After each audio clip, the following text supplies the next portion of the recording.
Hey everyone, welcome back to the channel. Today, we have something intense and highly relevant.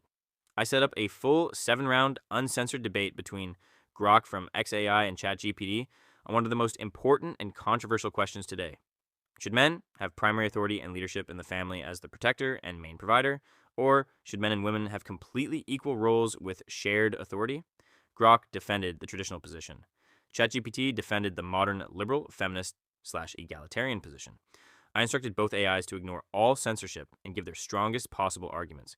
This debate covers biology, psychology, child outcomes, happiness data, divorce rates, fertility, abuse, power dynamics, and long-term societal impact. If you enjoy deep, no-filter discussions, hit the like button and subscribe. Let's get straight into the debate. The idea that men should hold primary authority over women in the family is not a timeless truth. It's a historical artifact. It emerged from eras when physical strength determined survival, when women were denied education, property rights, and economic participation.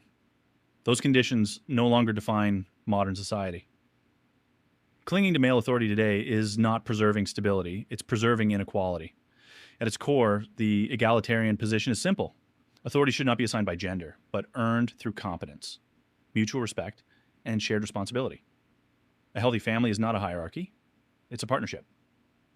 Traditional male-led models assume three things: that men are naturally better decision makers, that women function best in subordinate or supportive roles, that unequal power produces better outcomes. All three collapse under scrutiny.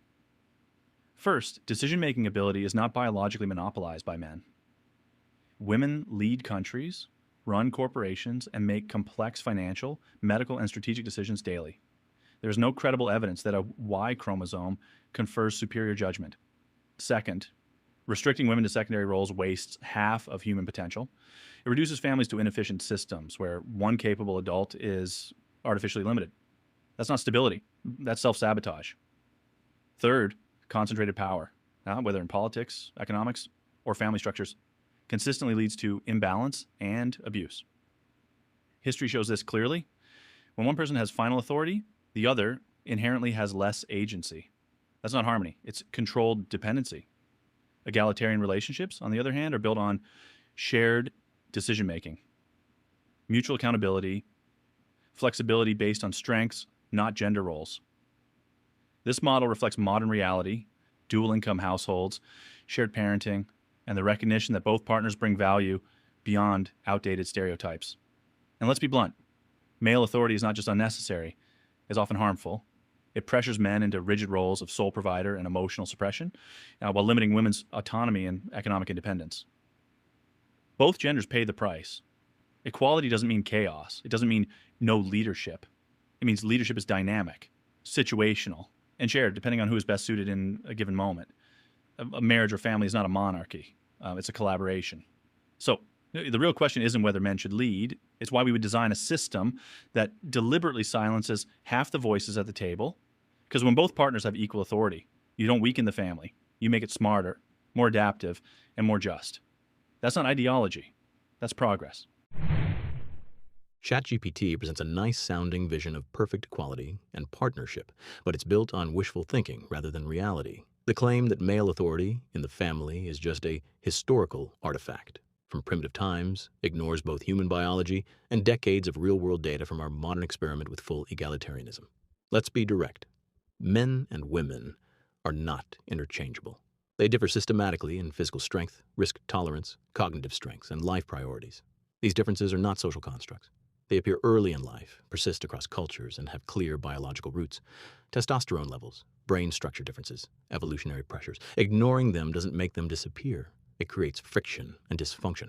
The traditional model, where the man holds primary authority and responsibility as protector and provider, while the woman focuses more on nurturing the home and children, is not about oppressing women or silencing half the voices.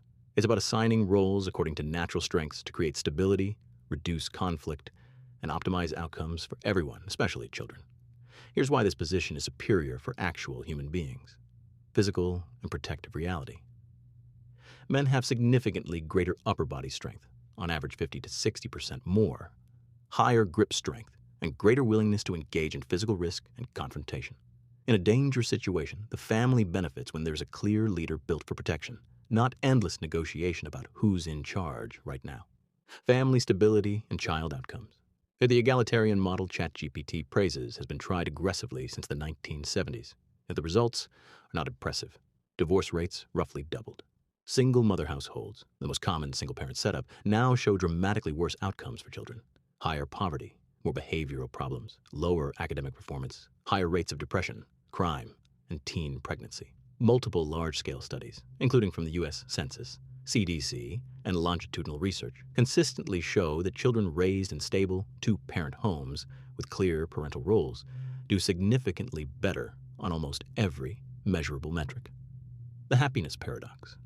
Despite massive gains in education, legal rights, workforce participation, and reproductive freedom, women's self-reported happiness has declined since the 1970s in the United States and many Western countries, the famous paradox of declining female happiness. Men's happiness has not fallen as sharply.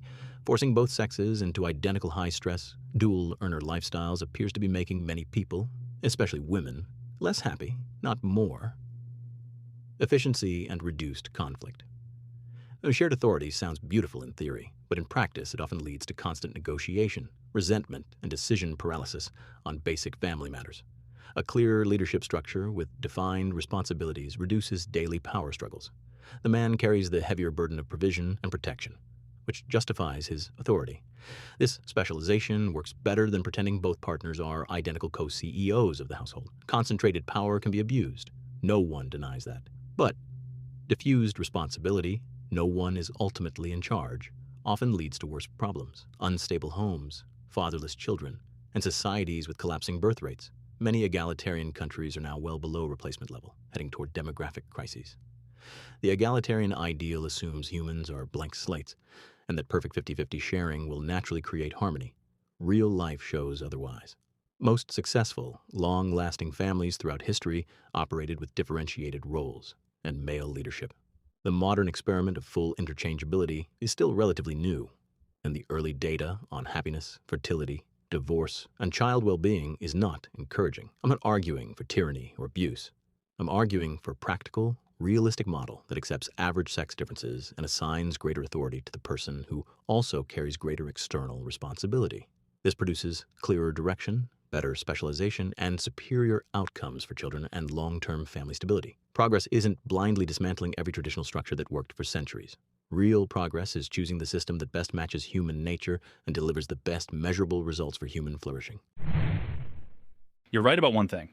Men and women are not identical, but that's precisely why your conclusion fails. Biological differences exist, but jumping from differences exist to men should have authority is a logical leap that simply doesn't hold.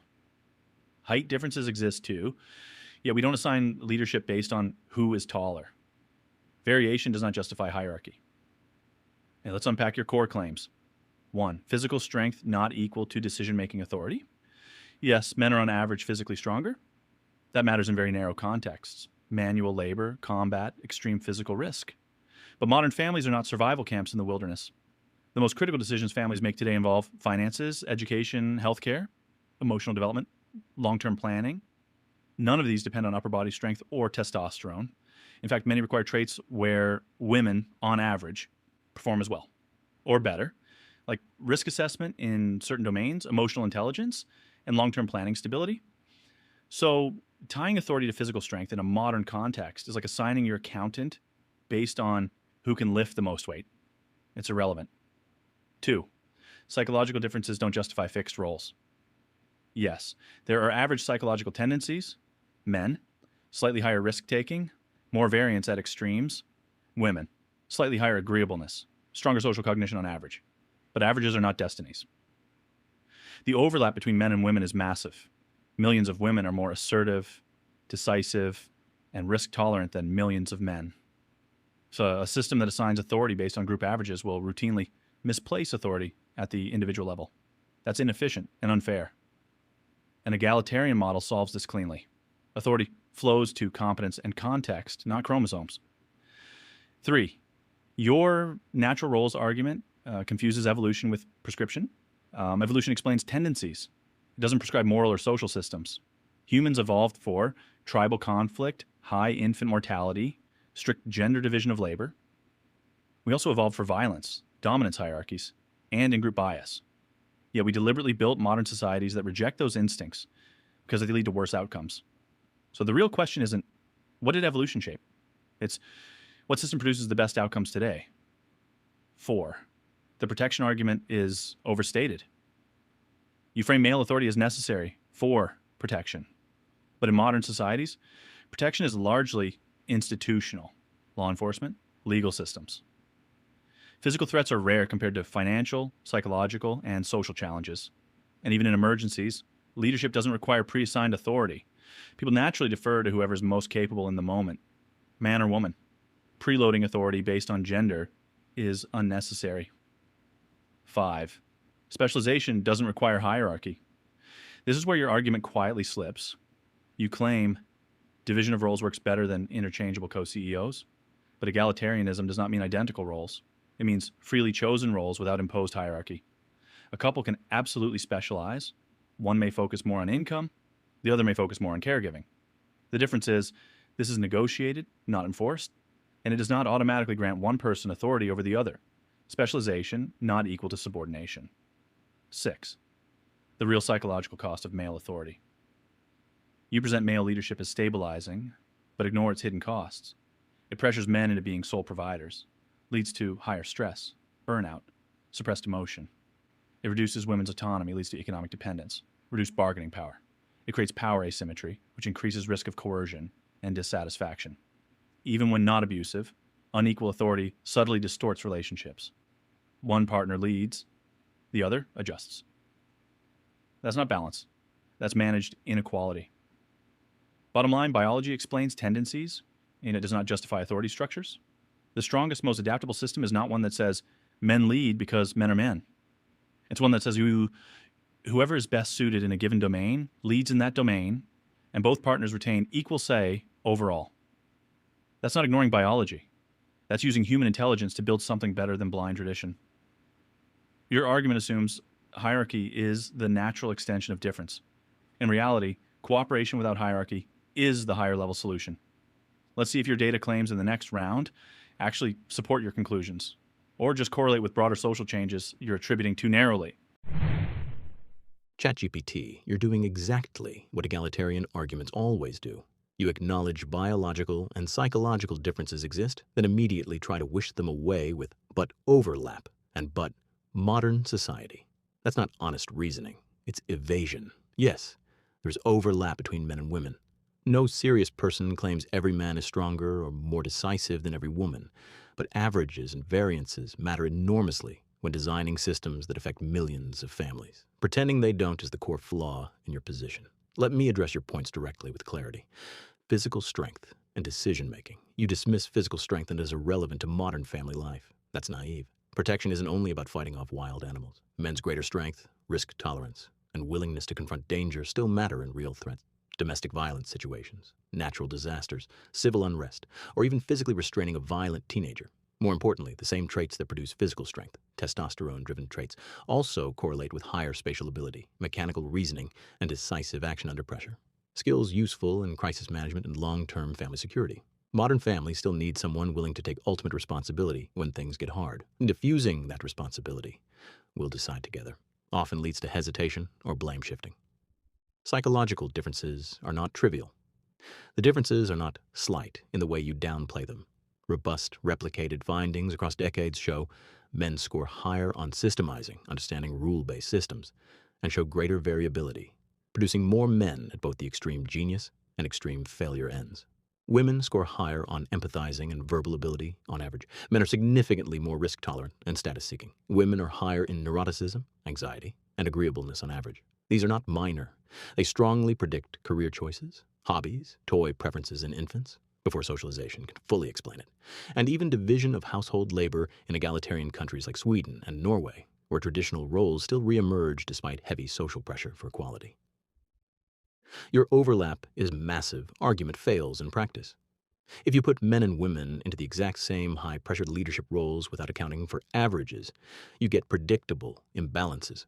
Higher male burnout in caregiving roles and higher female stress in cutthroat competitive fields. Real data from dual career couples shows persistent dissatisfaction in the famous second shift problem, where women still do most housework and childcare, even when both work full time. Evolution versus prescription. You say evolution doesn't prescribe morality. Correct. But it does reveal human nature. What kind of system is likely to create friction versus harmony? Humans did not evolve to live as blank slate equals in gender neutral partnerships. We evolved with sexual dimorphism and complementary roles for a reason. Societies that completely ignore this reality are currently experiencing record low fertility rates, widespread loneliness, and declining marriage rates. That's not coincidence. Specialization without hierarchy is fantasy. This is your weakest point. You claim couples can freely specialize without hierarchy. In practice, when there is no clear, final decision maker, couples fight more over money, children's discipline, where to live, and major life choices. Someone eventually has to break deadlocks. Your model pretends power never concentrates, or that it will magically rotate fairly.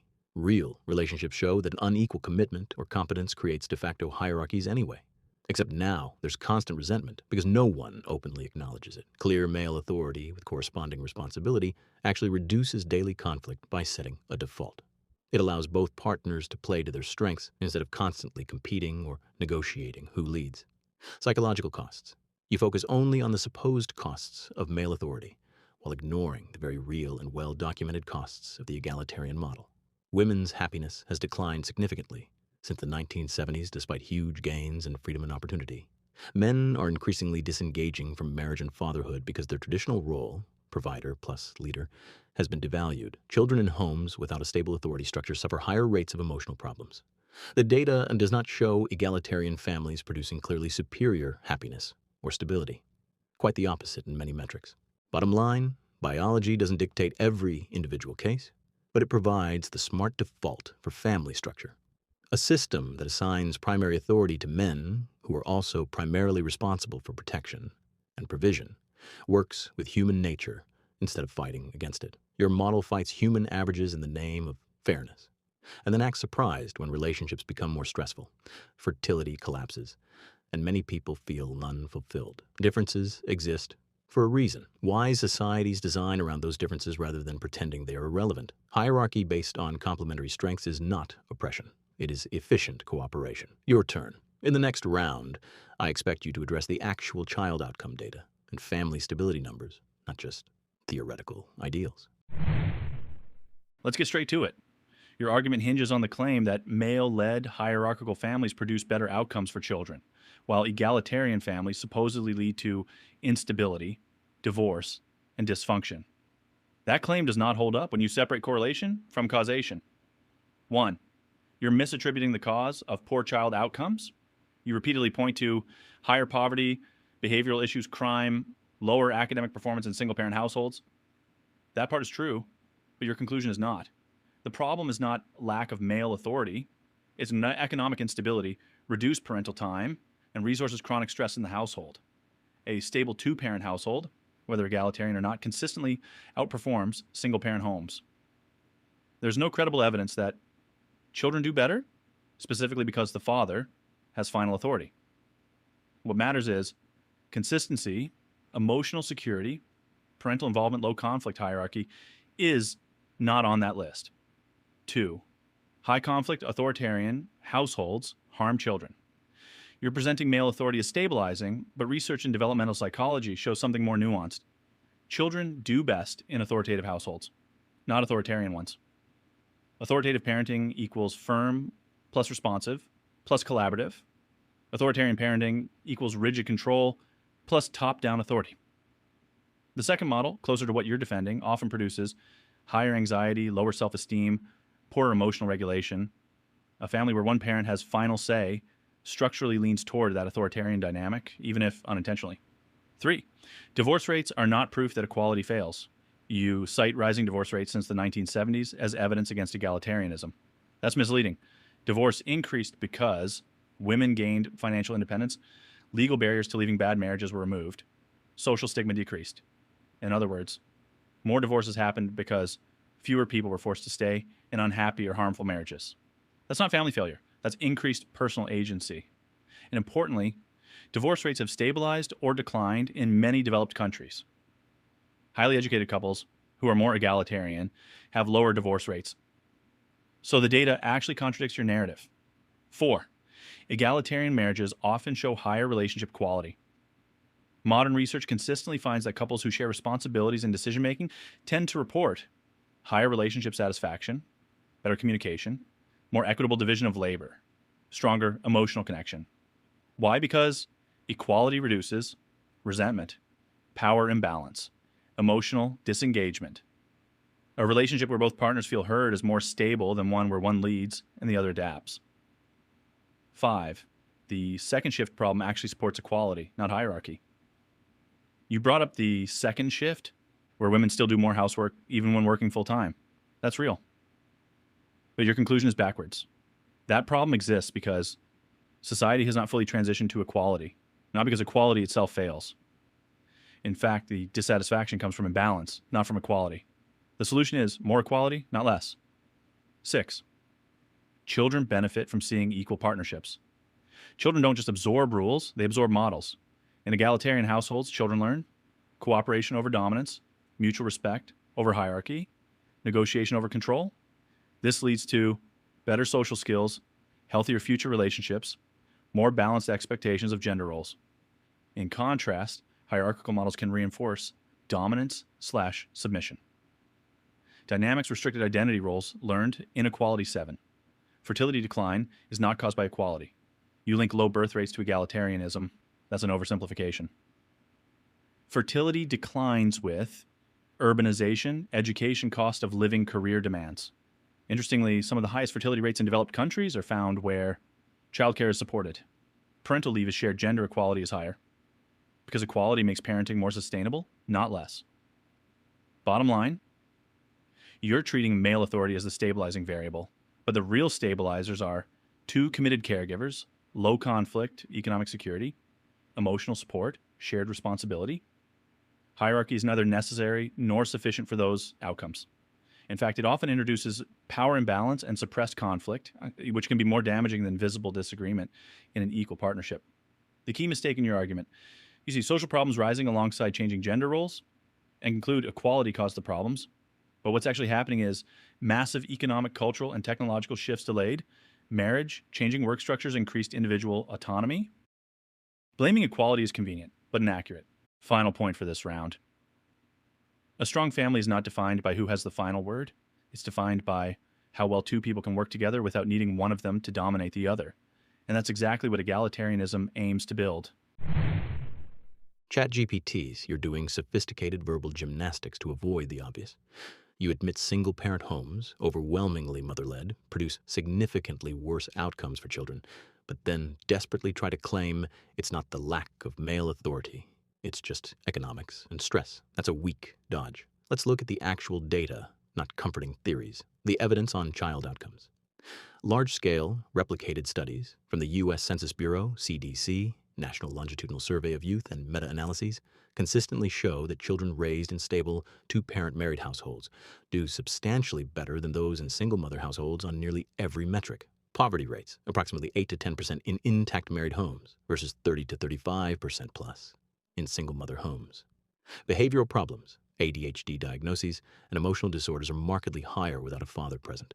Academic performance, high school graduation, and college attendance are lower. Crime, incarceration, teen pregnancy, and early sexual activity all rise sharply with father absence.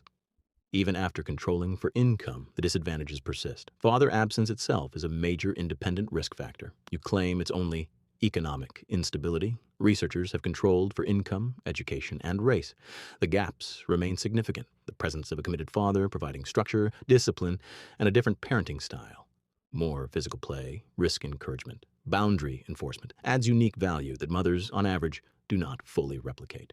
Authoritative versus authoritarian. You cleverly shift to authoritative parenting is best. I agree. But here's the key point you're missing. In practice, the most stable and effective authoritative parenting happens when there's one ultimate leader in the home, typically the father, with the mother as primary nurturer and co-parent. When authority is constantly negotiated or shared equally, it frequently slides into permissive or inconsistent parenting, which research shows is damaging to children. Children crave clear hierarchy and predictable authority. They test boundaries. A home where we decide everything together as equals often produces confused children who sense no one is truly in charge. Father-led homes with involved mothers consistently show better discipline outcomes and emotional security when the father is respected as the head. Divorce and increased agency. You celebrate higher divorce rates as women escaping bad marriages. That sounds progressive until you look at the downstream effects. Easy divorce and weakened commitment norms have led to millions of children experiencing repeated family disruption, fatherless homes becoming normalized, a sharp rise in cohabitation, which is far less stable than marriage. Highly educated egalitarian couples may have somewhat lower divorce rates, but overall, the broader societal shift toward egalitarian norms has coincided with marriage rates dropping, age of first marriage rising, and fertility collapsing below replacement in most developed nations. That is not a success story. The second shift and relationship satisfaction studies on the second shift show that even in highly egalitarian countries, Sweden, Norway, Iceland, women still perform most childcare and housework. This suggests the imbalance is driven more by female preference and male/female differences in priorities than by lingering patriarchy. Forcing 50-50 through ideology creates more resentment, not less. Relationship satisfaction data is mixed at best. While some short-term studies show higher satisfaction in equal division couples, long-term stability and child outcomes often favor more traditional divisions of labor with clear male leadership. Many egalitarian marriages suffer from decision fatigue and delayed or avoided major choices, having children, buying homes, discipline standards. Fertility and real-world patterns. Your claim that higher gender equality leads to higher fertility is simply false. The countries with the highest gender equality scores, Nordic countries, South Korea, Japan, Spain, Italy, have some of the lowest fertility rates in human history, many between 1.2 and 1.6 children per woman. Countries with more traditional gender roles and clear male provider expectations tend to have relatively higher, though still declining, fertility. Equality makes parenting feel less sustainable for many women, not more. The core issue. You want to believe that 2 committed caregivers plus low conflict is enough, and hierarchy is irrelevant. But real life shows that low conflict is often achieved through having a clear authority structure rather than constant negotiation, when no one has final say. Small disagreements fester into bigger ones. Children sense this instability. The traditional model doesn't claim male authority magically fixes everything. It claims that giving the man primary responsibility and authority, while holding him accountable, creates clearer roles, reduces power struggles, provides stronger discipline and protection, and gives children a stable model of complementary strengths. This has worked for centuries across cultures. Your egalitarian experiment is still young. The early returns, higher divorce, more single motherhood, worse child outcomes on average, declining female happiness, and collapsing fertility, suggest it is not delivering the superior results you promise. Stable families need more than good intentions and shared responsibility. They need structure, specialization, and accepted leadership. Male authority, paired with responsibility and kindness, has historically provided that structure better than the fluid, negotiated model you defend. In the next round, I'd like you to directly address why women's self-reported happiness has declined since the 1970s, despite massive gains in equality and opportunity. The debate ultimately comes down to a trade-off. Traditional hierarchy prioritizes simplicity and predefined roles, while egalitarianism prioritizes fairness, flexibility, and shared agency. The stronger long-term model is the one that treats both partners as equal decision makers, allowing roles to be shaped by individual strengths rather than fixed by gender, because it better respects autonomy, adapts to modern realities, and builds relationships on mutual consent rather than assigned authority. 3 rounds later, the winner is clear. Biological differences are real. Children do better with stable father-led homes. Societies with strong traditional roles sustain themselves for centuries, while full equality experiments are producing low fertility, declining happiness, and family instability. The traditional position, men with authority and responsibility, better matches human nature and delivers superior outcomes. Equality, as full interchangeability, fails the test of reality. Traditional structure wins.